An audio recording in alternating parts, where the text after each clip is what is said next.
కొన్ని ఆరోపణలు కూడా కొంచెం శృతిమించి హుందాతనాన్ని విడిచేసి మాట్లాడుతున్న మాటలే ఎక్కువ చూస్తున్నాం మనం ఈ మధ్య. అయితే పబ్లిక్ డొమైన్లో కూడా అలాగే మాట్లాడుతున్నారు. ప్రజలతో మమేకమైనప్పుడు అలాగే మాట్లాడుతున్నారు, బహిరంగ సభల్లో అలాగే మాట్లాడుతున్నారు, మీడియాలో కూడా అలాగే మాట్లాడుతున్నారు. స్థాయిని మరిచి మాట్లాడుతున్నారు. ఒక వ్యక్తిని విమర్శించేటప్పుడు విమర్శ చేయొచ్చు, కానీ ఆ వ్యక్తికి ఉండే పరిస్థితిని బట్టి, హోదాని బట్టి, హుందాని బట్టి విమర్శించాలనే ఒక కనీస ప్రోటోకాల్స్ కూడా వదిలేస్తున్న పరిస్థితి. ఇది నిజానికి ఆంధ్రప్రదేశ్లో పతాక స్థాయికి చేరిపోయింది.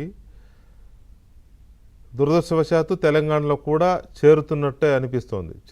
అనిపిస్తోంది ఏంటి, చేరుతోంది. అది చేయి దాటిపోతోంది. దాని మీద పలు సందర్భాల్లో మనం మాట్లాడుకున్నాం. అయితే రీసెంట్ డెవలప్మెంట్స్ ఏంటి అంటే, పవన్ కళ్యాణ్ విషయంలో ఆయన తెలంగాణ ఆవిర్భావ దినోత్సవం రోజునే ఆయన తెలంగాణ పునర్నిర్మాణ సదస్సు అనేది పెట్టడానికి ప్రభుత్వం అనుమతించలేదు. తెలంగాణకు చెందిన కొన్ని సంఘాలు కానీ తెలంగాణ వాదులుగా ఉన్నవారు విమర్శించారు. అదే దాని గురించి పెద్దగా కాదు, కానీ అప్పుడు పెద్ద ఇష్యూనే జరిగింది కదా. వాళ్ళు అటు నుంచి వాళ్ళు అన్నాం, ఇటు నుంచి వీళ్ళు అనడం, మాట అనుకోవడం, సోషల్ మీడియా వేదికగా చాలా భయంకరమైన దాడి జరిగింది. ఒకరిపై ఒకరు మాటల దాడి, పోస్టుల దాడి, రాతల దాడి చాలా జరిగాయి. అదే అన్ఫార్చునేట్ అనుకున్నాం. ఇది ఇలా జరగకూడదు అనేది అనుకున్నాం. సరే, అది అయిపోతున్న తరుణంలో ఒక వీడియో బయటకు వచ్చింది. ఆ వీడియో ఏంటి అంటే, తెలంగాణ ముఖ్యమంత్రి రేవంత్ రెడ్డి గారి పైన వైఎస్ఆర్ కాంగ్రెస్ పార్టీ అధికార ప్రతినిధి యనమల నాగార్జున అనే వ్యక్తి సాక్షి టీవీ డిబేట్లో చాలా భయంకరమైన, అత్యంత జుగుప్సాకరమైన భాషతో అతను రేవంత్ రెడ్డి గారిని విమర్శించాడు. అది ఎప్పుడో ఏడాది క్రితమో 2 ఏళ్ల క్రితమో అయ్యుండొచ్చు, కాదని కాదు. కానీ కొన్ని సందర్భాల్లో కొన్ని వీడియోలు ఎందుకు మళ్ళీ ట్రోల్ అవుతాయి, ఎందుకు తెర మీదకి వస్తాయి అనేది మనం చెప్పడం కష్టం. దానికి చాలా కారణాలు ఉండొచ్చు. ఉద్దేశపూర్వకంగా బయటకు వచ్చేవి కావచ్చు, లేదా అచానక్లో అనుకోకుండా బయటకు వచ్చేవి కూడా అయ్యుండొచ్చు. ఎలా వచ్చినా వీడియోనే, కామెంటే, తప్పే, నేరమే, శిక్షే. అది మనం కాదనలేని పరిస్థితి. అది తప్ప లేదా అది శిక్షించాలా వద్దా అనేది కోర్టు ఫైనల్ చేస్తుంది. అది మన చేతుల్లో ఉండదు. కానీ వీడియో ఎప్పుడైనా వచ్చినట్టే కదా. సో ఈ పరిస్థితుల్లో ఆ వ్యక్తి మాట్లాడిన మాటల మీద తెలంగాణ కాంగ్రెస్ పార్టీ నాయకులు సీరియస్గా తీసుకున్నారు, కేసు పెట్టారు.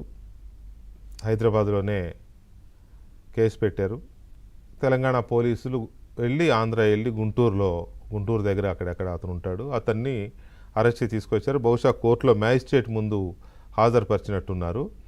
ఇంకా జడ్జిమెంట్ ఏదో రిజర్వ్ అయింది అతని రిమాండ్కి సంబంధించి. ఇంకా ఆర్డర్ రావాల్సినట్టుంది, ఇంకా రాలేదు. సో దానికోసం వెయిటింగ్. రిమాండ్ ఇస్తారా ఇవ్వరా అది మ్యాజిస్ట్రేట్ గారి ఇష్టం, జడ్జి గారి ఇష్టం. మనం దాని విషయంలో మనం ముందే చెప్పడానికి లేదు, మనకు తెలియదు కూడా. సో అయితే ఇక్కడ పాయింట్ ఏంటంటే, గడిచిన 2 రోజులుగా జరుగుతున్న చర్చ, అసలు మామూలుగానే తెలంగాణ ఆంధ్రప్రదేశ్ అనే 2 రాష్ట్రాలు ఏర్పడి 12 ఏళ్ళు అయిపోయింది, 12 సంవత్సరాలు అయిపోయింది. అయిపోయినా కూడా ఇంకా అటు నుంచి అటు విమర్శల దాడి కొనసాగుతోంది. ఇంకా మీరు తెలంగాణ అంటారా అని తెలంగాణ వాదులు, ఆంధ్రాని అంటారా అని ఆంధ్రప్రదేశ్ వాళ్ళు రకరకాల రూపాల్లో విమర్శించుకుంటున్నారు. అది కూడా అన్ఫార్చునేట్ థింగే, అవాంఛనీయం కూడా. అలాగే రీసెంట్గా ఒక సినిమా వచ్చింది, ఇడుపు కాగితం అని ఒక సినిమా వచ్చింది. ఇడుపు కాగితం అనేది వెరీ నార్మల్, చాలా సాధారణమైన పదం తెలంగాణలో, చాలా సాధారణమైన పదం. కుటుంబాల్లో తేడాలు వచ్చిన భార్యాభర్తల మధ్య, పిల్లగాడికి మధ్య వస్తే ఇడుపు కాగితం అంటారు. అసలు కోర్టు దాకా కూడా వెళ్ళరు, పెద్ద మనుషులే కూర్చొని రాసేసే సందర్భాలు గతంలో. సరే, ఇప్పుడంటే కోర్టులు జరుగుతున్నాయి కాబట్టి విడాకులు ఒక రకంగా చెప్పాలంటే. దాని మీద ఈ ఇడుపు కాగితం పెడితే ఎవరికి అర్థం అవుద్దని అంటే ఏమాత్రం సామాజిక స్పృహ, హుందాతనము, పద్ధతి తెలియని ఆంధ్రప్రదేశ్కి చెందిన ఒకళ్ళో ఇద్దరు పోస్టు పెట్టారు. దాంతో ఇటు నుంచి తెలంగాణ వైపు నుంచి మళ్ళీ రివర్స్ అటాక్, మా భాషను కించపరుస్తారా అని ఇటు నుంచి మొదలై అటు నుంచి ఇటు నుంచి అటు నుంచి ఇటు నుంచి అదో పెద్ద సామాజిక యుద్ధమే నడిచింది సోషల్ మీడియాలో.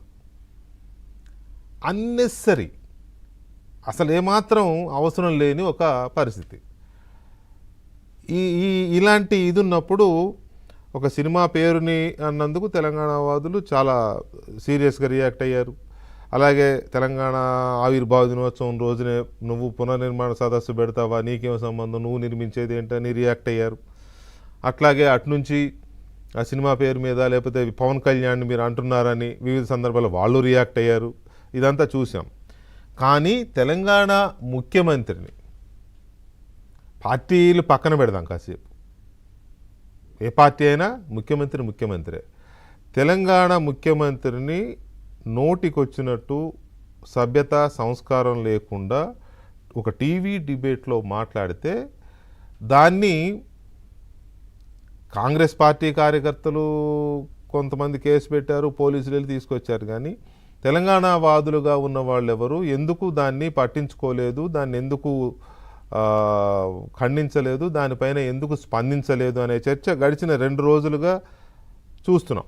చాలామంది మాట్లాడుతున్నారు, సోషల్ మీడియాలో వాటి మీద రకరకాల విశ్లేషణలు జరుగుతున్నాయి, ఇవన్నీ ఉన్నాయి.